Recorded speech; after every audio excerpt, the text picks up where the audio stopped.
2017, une année particulièrement chargée pour moi et lourde en émotions, notamment sur YouTube, car j'ai dépassé les 50 000 et les 100 000 abonnés dans un laps de temps très réduit. J'ai développé mon audience, resserré ma communauté, mais surtout je me suis fait un nom dans le YouTube Manga Game. Aujourd'hui, tu peux plus faire semblant. Afro, tu le connais. Et ceux que t'aimes ou t'aimes pas, mais ça je m'en bats les steaks. Tu le sais, moi mon credo, c'est je dis ce que je pense, je te transmets des idées, des théories, des avis qui sont totalement subjectifs, c'est pas la vérité, mais c'est mon avis. Si tu ne l'aimes pas, ne le regarde pas, va bouffer des pâtes ou mange une pierre. Enfin bref, sur cette chaîne en 2017, on a vécu des moments vidéoludiques absolument merveilleux. Et là, tu l'as compris, je te parle en termes de review d'épisodes. Certes, il nous arrive très souvent de ne pas être d'accord niveau choix, niveau scénarisation et même niveau avis sur un épisode global, mais la plupart du temps, et ça je peux vous le garantir, quand c'était lourd, on a tous, mais tous été d'accord. Voilà pourquoi je me suis dit que c'était peut-être le moment rêvé pour faire une petite rétrospective de ces moments qui nous ont tous mis d'accord durant l'année 2017 niveau animé. Bon, bien sûr, je te le répète, là ce que je vais faire, c'est un top 5 totalement subjectif de mes moments Nutella que j'ai passé cette année niveau animé. Donc si toi, d'autres animés t'ont marqué, bah au lieu de faire le Rageman, dis-le en commentaire, parce qu'on est là pour partager. De plus, tu me feras découvrir sûrement de nouveaux trucs, et ça ne fait pas de mal pour 2018, parce que peut-être que ces trucs-là, j'en parlerai. Donc sans plus attendre, commençons s'il te plaît, et parlons des meilleurs combats d'animation que l'on a vécu en 2017. C'est parti mon kiki. Numéro 5.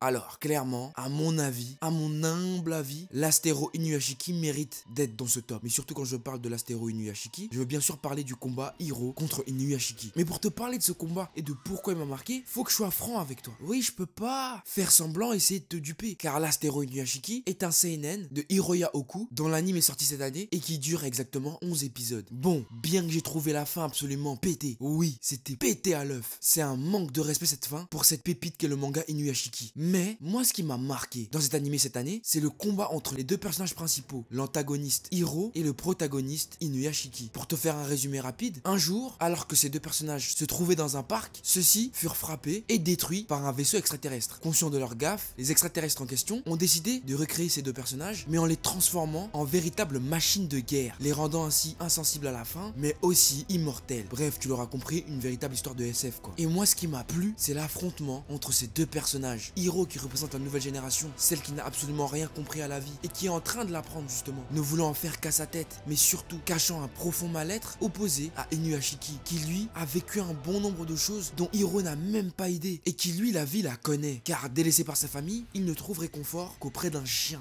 Oh non, ça me fait mal au cœur. Oh non, non, non, non, non, tu vois maintenant, putain je suis pas bien, j'ai envie de... Oh non. Enfin bref, leur combat est lourd de sens, car il met en opposition deux visions de la société, mais c'est surtout un animé qui nous parle de la condition humaine. Qu'est-ce qui nous rend humains? Est-ce que ce sont nos sentiments? Est-ce que ce sont nos capacités à prouver notre supériorité auprès de la nature? Bref, toutes ces questions sont traitées dans ce combat. Voilà pourquoi Inuyashiki est donc un animé que je te recommande de regarder. Tu passeras un excellent moment, crois-moi. Bref, là on a commencé léger, t'inquiète pas, du lourd arrive. Numéro 4.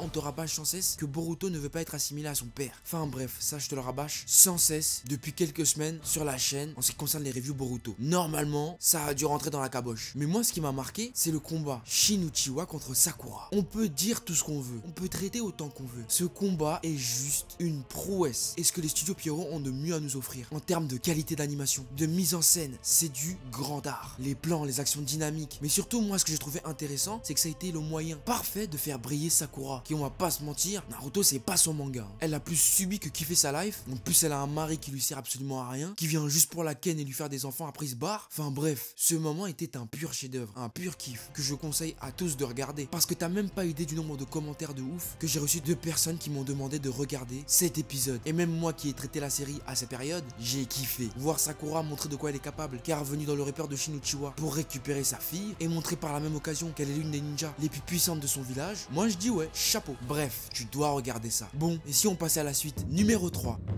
Alors, tu sais, cette année a été marquée par l'arrivée de la saison 2 de My Hero Academia. Saison 1 qui s'est finie en apothéose avec le combat All Might contre Nomu. Là, alors qu'on était qu'en début de saison, on s'est mangé le combat Shoto contre Izuku. Et quel combat! Quel combat! Déjà, premièrement, je te conseille vivement, si tu l'as pas déjà fait, de regarder My Hero Academia. De le lire aussi. Les épisodes sont disponibles sur ADN, tout comme Boruto, et c'est clairement une pépite. Même si bien que, je pense sincèrement que tu as dû entendre parler de cet animé comme étant une copie de Naruto, moi ce que je trouve totalement faux. Il y a des ressemblances, oui, mais c'est c'est pas une copie, car My Hero Academia arrive à tirer son épingle du jeu en proposant des personnages bien écrits et surtout avec des chara-design absolument épiques. Rien que quand je vois All Might, j'atteins le nirvana. Ah oui, All Might c'est devenu clairement l'un de mes personnages préférés, tout manga confondu. Mais là tu vas me dire, mais Afro t'abuses quand même. Et juste envie de te dire, All Might c'est un personnage, faut le vivre, faut le ressentir. Il est pas comme nous, lui c'est un héros, un vrai. Enfin bref, moi je vais te parler du combat Shoto contre Izuku qui a fait transpirer la toile. Ah oui, ce combat il a fait transpirer tout le monde. Pourquoi? Tout simplement parce que c'était en début de saison que ça a commencé. Mais surtout pour son sens et ce qu'il représentait. Car d'un côté, on avait Shoto, l'un des génies de sa classe, mais qui était surtout marqué par son passé, qui n'arrivait pas à passer à autre chose et voyait la vie comme une sorte de fatalité à cause de ses problèmes familiaux. Mais surtout, il reniait sans cesse qui il était vraiment. Et Izuku, lui, qui n'a absolument pas eu les mêmes prédispositions à la naissance que Shoto, n'a pas pu s'empêcher de se mettre sur son chemin pour lui rappeler que Shoto, c'est lui et lui seul, qu'il doit vivre pour lui, mais surtout qu'il ne doit pas avoir honte de ses capacités, ni même les cacher. Bref, ce combat était tout simplement épique. C'est ça qu'on veut voir dans les mangas. C'est tout ce qu'on demande. Un combat avec une animation au top, mais surtout un combat qui nous raconte quelque chose. Voilà pourquoi Shoto Bakugo se retrouve à la 3e place, car il fait partie de l'un des grands moments de cette année 2017. Ah là là, rien que d'y penser, je bande dur là. Bref, passons aux deux derniers. Numéro 2.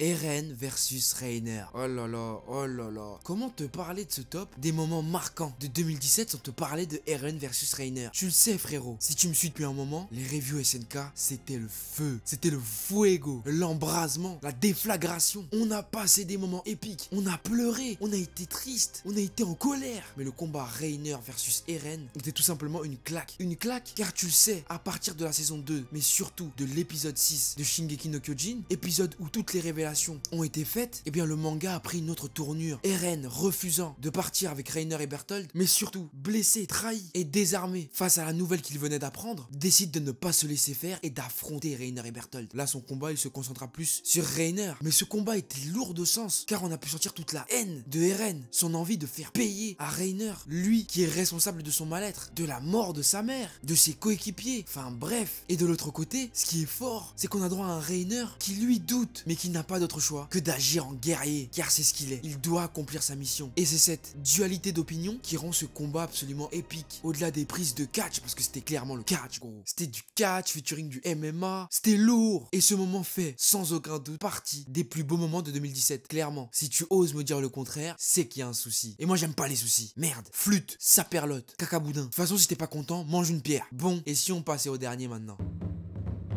Goku, Ultra Instinct contre Jiren. Ouais, il était obligé d'être dans ce top. Pourquoi? Tu me demandes pourquoi? T'es sincère là? Arrête tes conneries frérot. Serette, on a passé l'âge toi et moi. Oui c'est vrai, ça raconte rien de ouf, mais c'est un truc de ouf. C'est un truc de malade, c'est un truc de gueudin. Mais pourquoi c'est un truc de gueudin? Tout simplement parce que Gigi le thug. Ça faisait longtemps dans DBS, si tu suis cet animé, qu'on n'avait pas eu depuis Zamasu un antagoniste qui en imposait autant. Et Jiren c'est clairement de l'abus. Regarde-moi son crâne lisse, regarde-moi son pectoral. Oui je sens dit pectoraux bâtard. Mais laisse-moi kiffer. C'est la fin de l'année. Regarde-moi ses cuisses. Jiren, je te l'ai déjà dit, a retourné la toile de par sa force. Car on n'avait jamais vu ça de notre vie. Comment ça? Goku il se fait niquer. Et son adversaire n'a aucune égratignure. Aucune. Or que Goku a tout donné. On n'a jamais vu ça. Du coup, il fallait bien que Goku nous montre que c'est lui le boss. Et c'est là qu'intervient l'Ultra Instinct. L'Ultra Instinct, c'est pas juste une transformation frérot. Ah non, non, non, non, non. C'est la nouvelle raison de vivre de tous les fans de Dragon Ball en 2017. L'Ultra Instinct, c'est une nouvelle manière de se battre, d'appréhender le combat, mais surtout une nouvelle animation qu'on n'a jamais vue dans DB de notre vie. J'ai jamais vu Goku bouger comme ça moi. J'étais pas prêt, fallait qu'on me prévienne. Et tu sais c'est quoi le pire? C'est que s'il y avait pas internet, si tu regardais pas les spoilers faits par tout un tas de youtubeurs qui te gâchent le plaisir de Dragon Ball Super. Parce que oui, tous ceux qui font des prédictions, des trucs, vous gâchez Dragon Ball Super aux gens. Si tu ne voyais pas tout ça, tu serais aux anges là. Car l'Ultra Instinct, de base c'est même pas un truc de ouf. C'est ça le pire, c'est ça le pire frérot. C'est que c'est pas un truc de ouf, c'est pas une transformation qui va changer ta vie. C'est juste Son Goku qui décide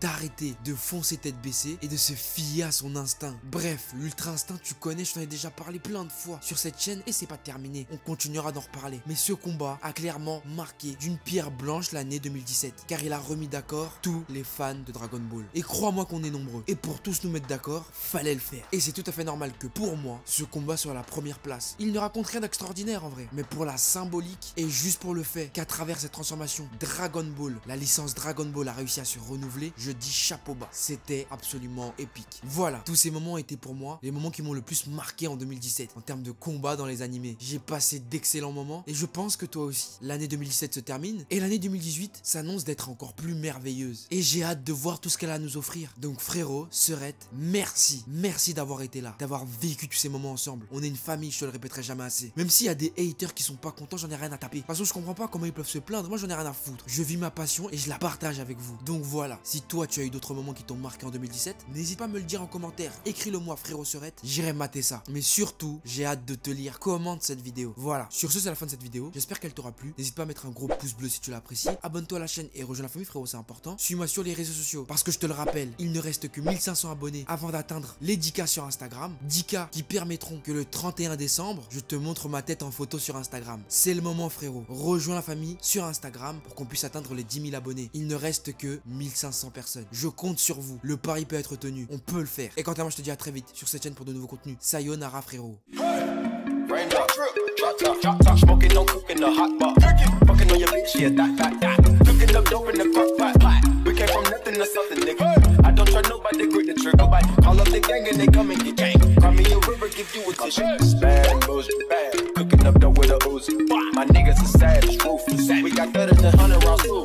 My bitch is bad and bullshit, bad. Cooking up dope with a Uzi. My niggas are savage, ruthless. We got better than 100 rounds too. All set.